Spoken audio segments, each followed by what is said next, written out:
pia nyinyi jamii ya Wakikuyu kwamba mko na bahati. Mmetawala hii nchi kwa muda mrefu. Na saa hii mko na deputy president. Wanafanya kazi na William kikamilifu. Na sisi tunasemanga ile uko nayo kwa mkono, ndege ile uko nayo kwa mkono ndio hiyo. Usikuwe na tamaa mingi, tunza huyo ambao mko naye ili waendeshe nchi hii na William Ruto kisawa sawa. Na msuie watu kutusi rais kila wakati, kila mahali. Na nyinyi kwa vile mko kwa hii serikali msipatikane kwamba nyinyi pia mnahusiana na wale ambaye wanapika rais. Mimi nilisimama kwa chama ya Jubilee ile, lakini nilikuwa UDA na nikatolewa kwa nguvu. Kaambiwa rudi ama tukuongezee kitu kingine. Si mnajua hiyo?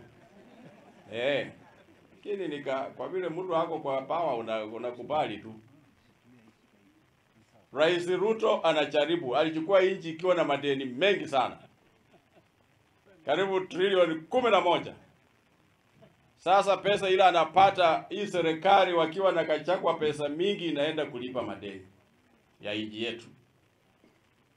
So wale waliharibu ndio wanapika hii serikali. Na mkumbuke, msaidie hii serikali, msimame imara na hii serikali.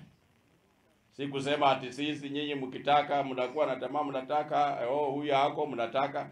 Kwani iko kabila moja ama mbili peke yake Kenya hii?